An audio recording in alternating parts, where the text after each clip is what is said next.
Հայաստանի Հանրապետությունում ահագնացել են քաղաքական ճնշումները։ Անհերքելի է, որ այսօր կան քաղբանտարկյալներ, եւ դա ոչ միայն քաղաքական հայտարարություն է, այլ փաստարկված իրողություն։ Իշխանությունը վերածվել է քաղաքական հետապնդումների, հալածանքների եւ հաշվեհարդարի բացահայտ գործիքի, իսկ կալանքը մարդկանց պատժելու եւ երկրում վախի մթնոլորտ սերմանելու միջոցի։ Քաղաքական շարժառիթներով քրեական հետապնդման են ենթարկվում, կալանավորված կամ տնային կալանքի տակ են հայաստանյաց առաքելական եկեղեցու արքեպիսկոպոսներ, հոգևոր սպասավորներ եւ ծառայողներ։ Այս պահին կալանավորված է 3 հոգևոր թեմի առաջնորդ եւ ընդամենը մի քանի օր առաջ 4-րդ թեմի առաջնորդ Միքայել Սրբազանի կալանքը փոխարինվեց տնային կալանքով, որը նույնպես ազատության սահմանափակում է։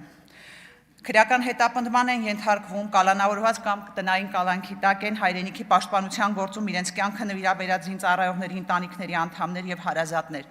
ընդդիմադիր քաղաքական կուսակցությունների անդամներ, քաղաքական եւ քաղաքացիական գործունեություն իրականացնող եւ իշխանություններին քննադատող անձինք, հասարակական եւ բարեգործական գործունեություն իրականացնող անձինք, Հայաստանի Հանրապետության եւ Արցախի Հանրապետության ազգային ժողովի падգամավորներ, համայնքի ղեկավարներ, ավականիներ եւ տեղական ինքնակառավարման մարմինների աշխատակիցներ, իրավապաշտպան գործունեություն իրականացնող փաստաբաններ, լրատվամիջոցների ներկայացուցիչներ։ Այս մարդիկ կալանավորված են կամ հետապնդվում են ոչ թե հանցանքի, այլ իրենց գաղափարների, խոսքի եւ դիրքորոշման համար։ Այս մարդիկ ձերբակալվել, կալանավորվել են, որովհետեւ կանգնած են պետական շահերի պաշտպանության դիրքում։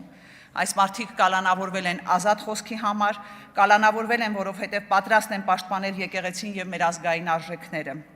Կալանավորվել են, որովհետեւ համաձայն չեն այս իշխանությունների վարած քաղաքականության հետ եւ ընդվզել են դրա դեմ։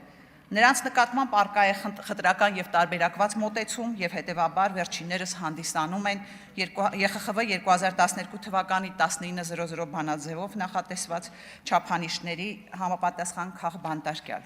Ուստի այս հայտարարությամբ արձանագրում ենք, որ քաղաքական հետապնդումներ իրականացնելու նպատակով դատական եւ իրավապահ համակարգերի օգտագործումը հակասում են Հայաստանի Հանրապետության ստանձնած միջազգային, այդ թվում ԵԽ-ի անդամ պետությունների պարտավորություններին։ Փաստում ենք, որ տեղի ունեցողը անմիջականորեն հրահրվում եւ ուղղորդվում է, համակարգվում է երկրի բարձրագույն իշխանության ներկայացուցիչների կողմից։ Լիակատար համերաշխություն ենք հայտնում բոլոր քաղբանտարկյալներին, քաղհալածյալներին եւ նրանց ընտանիքներին։ Պահանջում ենք դատարանների անկախության ապահովում, ընդդիմադիր գործիչների նկատմամբ իրականացվող հետապնդումների դադարեցում, բոլոր քաղբանտարկյալների ազատ արձակում։ Պահանջում ենք մարդու իրավունքների պաշտպանից հստակ գնահատականներ քաղբանտարկյալների հետապնդումների առնչությամբ, հրավիրում ենք միջազգային կառույցների ուշադրությունը եւ վերահաստատում ենք Հայաստանի Հանրապետության հանձնառությունը միջազգային չափանիշներին համապատասխան իրականացնել քաղբանտարկյալների իրավունքների եւ ազատությունների պաշտպանություն։ Շնորհակալություն։ Ձայնը տրվում է նախագծի հարակից զեկուցող պետաիրավական հարցերի մշտական հանձնաժողովի նախագահ Վլադիմիր Վարդանյանին։ Համեցեք, պարոն Վարդանյան։ Ազգային ժողովի մեծարգո նախագահ, հարգելի գործընկերներ, Տիկին Վարդանյան, մենք տակավին վերջերս ենք վերադարձել Եվրոպայի խորհրդի խորհրդարանական վեաժողովի լիագումար նիստից։ Դուք անընդհատ եւ նախագծում եւ ընդհանրապես խոսույթում հողում եք կատարում ԵԽԽՎ բանաձևում արտահայտված դիրքորոշմանը քաղբանտարկյալների վերաբերյալ։ Ես վերահաստատում եմ բանաձևում արտահայտված դիրքորոշումը։ Իմ մոտ հարց է առաջանում, որը մենք հնչեցրել ենք հանձնաժողովի նիստում, որպեսզի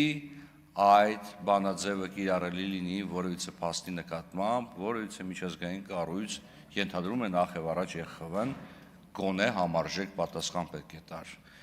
Որևիցե պատասխան, որևիցե դիտարկում, որևիցե մեկնաբանություն, որևիցե հարցադրում Հայաստանում առերևույթ,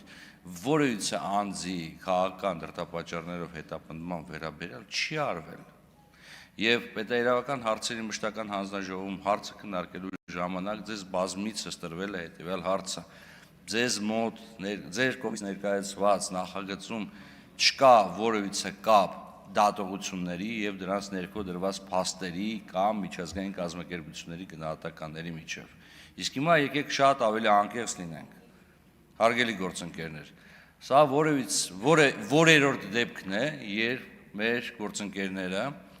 ներկայացնում են ազգային ժողովի հայտարարության նախագիծ, որի նպատակը ոչ թե այդ հայտարարության ընդունումն է, այլ գործընթացը, մասնավորապես լսումների կազմակերպումը։ Եվ ես բազմիցս դիմել եմ նաև իմ գործընկերներին, այդ թվում ձեզ, մեր ընդդիմադիր գործընկերներին, որ գուցե ազգային ժողովի կանոնակարգ օրենքում պետք է փոփոխություն կատարվի եւ պարզապես խմբակցության հնարավորություն տրվի լսումներ կազմակերպվի նստաշրջանի ընթացքում սահմանված թվով, առանց որևիցե նախագիծ ներկայացնել, որովհետեւ դուք գեներացնում եք արհեստական տրաֆիկ ազգային ժողովում, արհեստական քննարկումներ եւ Տիկին Վարդանյան, դուք իրոք մտածում եք, որ այս կարգի հայտարարությունը կարող է ընդունվի ազգային ժողովում։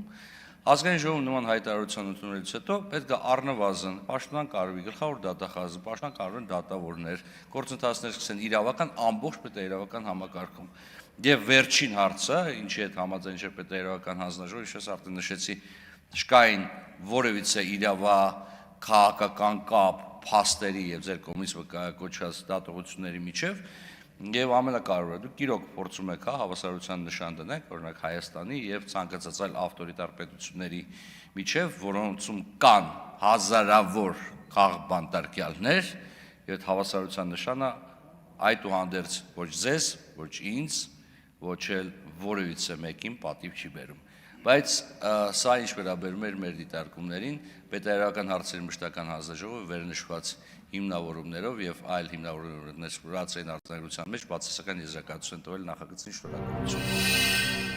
Բաժանորդագրվեք Արմատ մեդիայի ալիքներին YouTube-ում, Facebook-ում, Instagram-ում եւ Telegram-ում։